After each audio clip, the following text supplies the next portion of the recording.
One of the reasons why businesses fail is as a result of financial mismanagement. A lot of small and medium-sized businesses find themselves in this situation. Now let's look at some of the examples of financial mismanagement in a business.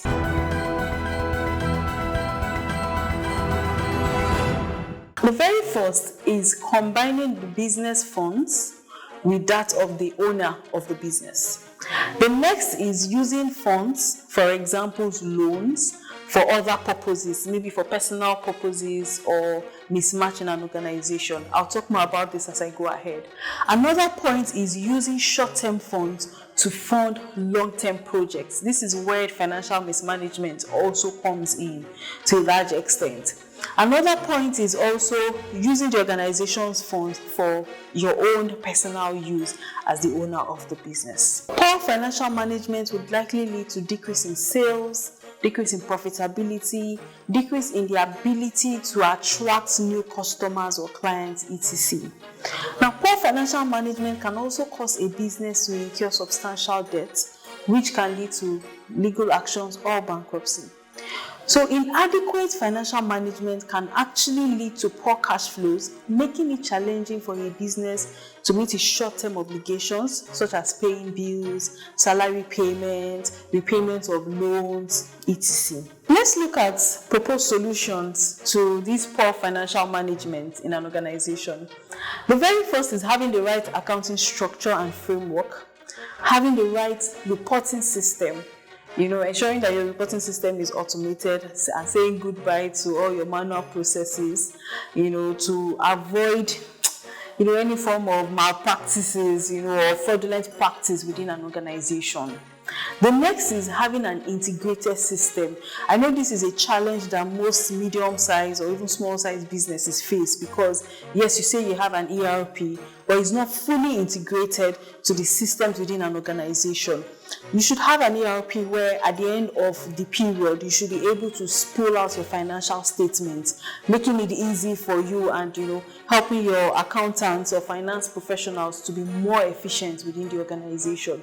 So having an integrated system would help to improve this. Having a trusted and competent staff would also help to reduce financial mismanagement to a large extent. Another point is to have a financial plan for the organization that will be monitored regularly, maybe on a quarterly basis and the rest. But then again, it's expected that in your accounting team, you should have your month-end procedures. You should also have your reviews done on the numbers. You should have someone in the accounting system that reviews the posting that has been done. Is it done in the right way? Have your reconciliation been done? Ensure that everything is, properly laid out and done before the next month, right? Those are part of the checks you should do. In my previous place of work, one of the things we do is to ensure that our month-end procedures and all that needs to be checked is done before the 5th of the next month, meaning that we would have closed the books, would have spoiled out the numbers, would have done any type of review that needs to be done before the 5th of the month. That's standard accounting practice, right? So the next point is to ensure a simplified expense report authorization.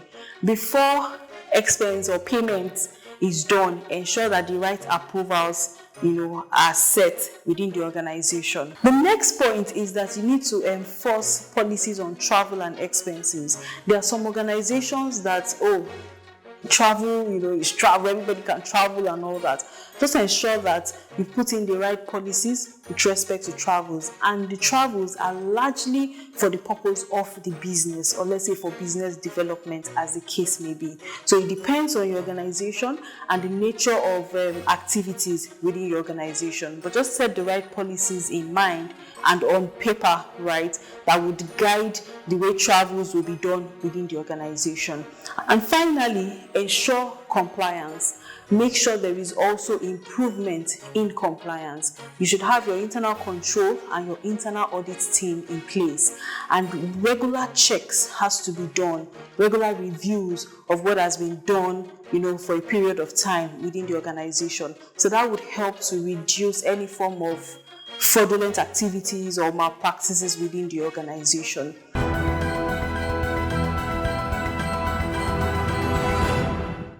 I hope this information has been very helpful, and I hope you've been able to get one or two things with respect to financial management. Thank you so much for your time. Thank you for listening. I do hope you have improvements in your businesses when you implement some of these things we've talked about. Thank you so much once again, and have a great one.